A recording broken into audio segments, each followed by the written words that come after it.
I am Chuck, and this is Angie Sundell and Jeff Hi. Sundell.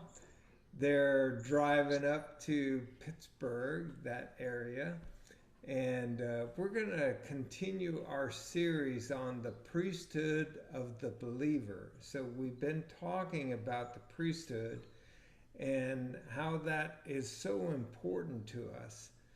But a question came up on YouTube. Why are we using an Old Testament quote for Christians, for New Testament believers?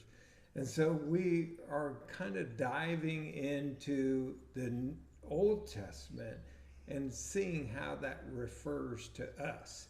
Now, Angie has got some really good thoughts on the correlation between the Old Testament and New Testament. So, Angie, what are you finding? Hey, thanks, Chuck.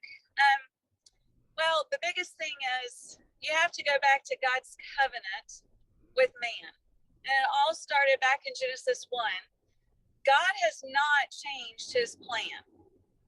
People change, but God has never changed. So the covenant that he first established in Genesis 1, 26 through 28, where you will be my image bearers. Mm. You are going to spread my image into this world that I've created. Um, that still holds true.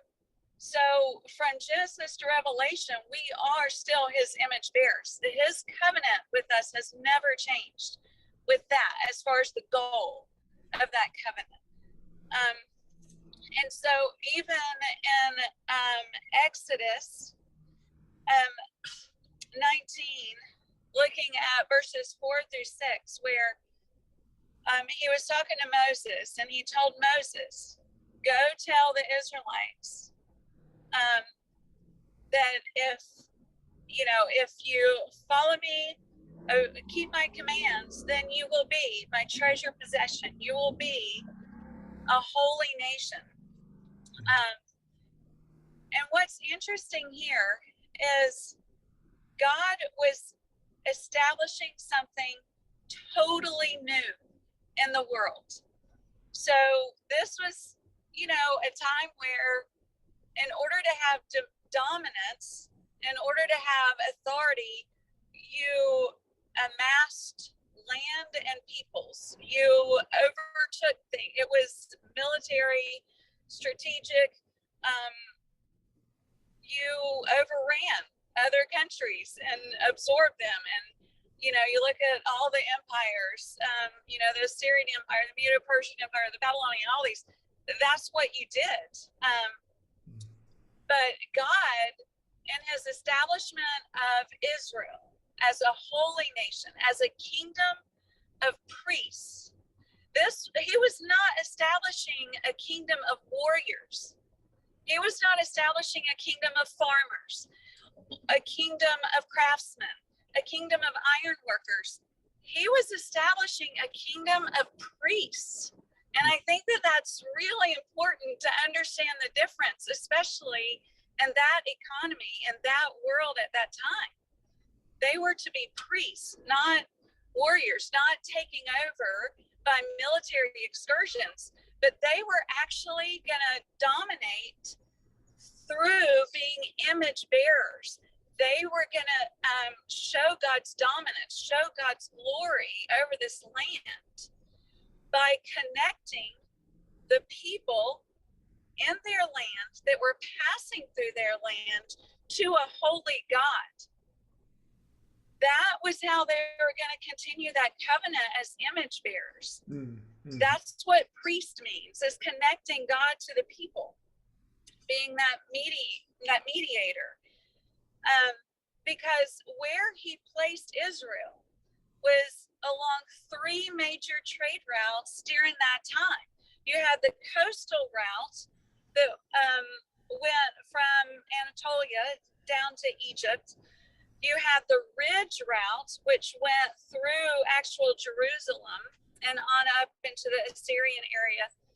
And then you had the King's Highway, which cut across like the Transjordan area.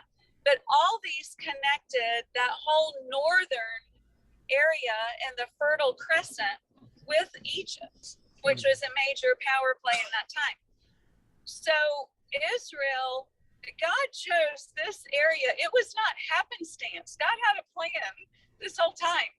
And he placed his image bearers at a point where they would have the most influence over people of that time, because everybody was coming through their area, and they would take that message to the major areas north and south of them. So it's extremely important, I think, to understand what God was doing, because even when Solomon dedicated the temple in 1 Kings 8:41, he said, other nations will come to this temple and they will worship your name because they have heard of your fame. Because the image bearers were doing their job of getting the message out of who this God was and to worship him and him only. So all of that, you fast forward then to 1 Peter 2:9, we, of course, man keeps failing and failing, but God's covenant has not changed. God's goal of us being image bearers has never changed. So you even have that in the New Testament that applies to us even today. We're still called to be those image bearers. We are still put as that mediator, as that kingdom of priests between God and people who are lost. So that's just a couple of findings from the Old Testament there. Nice. Jeff, anything to add? All I can tell you is I married a Old Testament scholar. I mean, in the sense, she's a very good Old Testament scholar. So,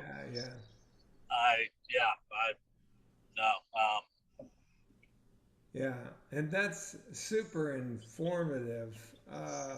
The idea of the covenant, that part of the covenant has never changed, us being the image bearers. And I reflect on the fact that Peter in 1 Peter 2:9 is quoting this passage.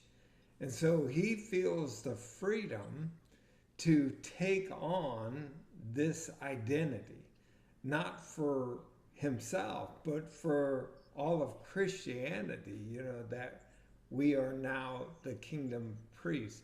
And I have a sneaky suspicion that when Jesus was talking to Peter and the rest of the disciples during that 40-day period between his resurrection and ascension, where it talks about in Acts chapter 1, he was explaining the kingdom to them.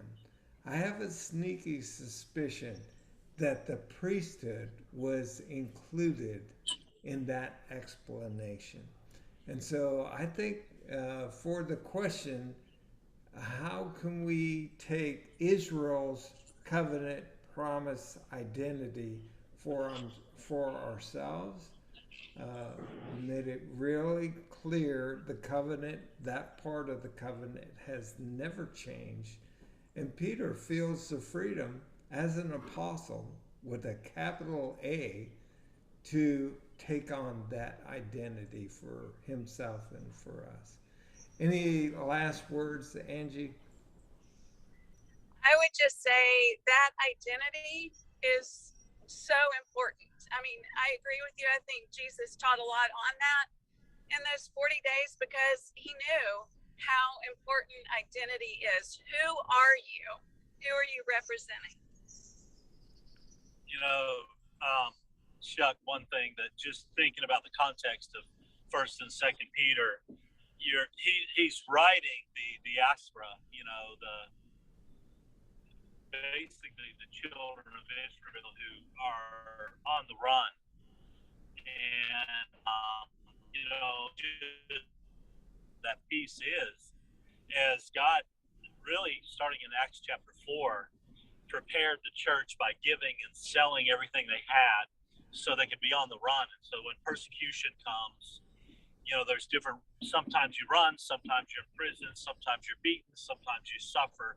There's a lot of different responses to persecution, but they're on the run and they're being cast to the four corners of the earth. And, and when you think about one of the centerpieces of Peter's writing, it's the priesthood of the believers.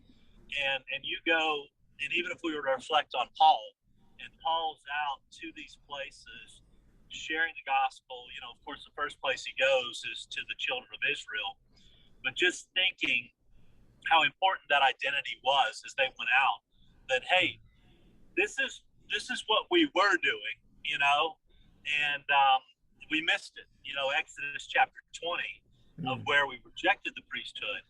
And here's a reminder of who you are. Now you're dispersed, you're all around the globe, and man, don't forget who you are in Christ. Don't forget your identity of who you are. And just that reminder of identity when you think of the context of 1st and 2nd Peter, and we always talk about, there's three key things to discipleship or sharing the gospel, but one of those key pieces is identity. Then you need to know how to make a disciple and who to make a disciple with. But your identity matters. You need to know who you are in Christ. You need to know who you are in the priesthood of believers.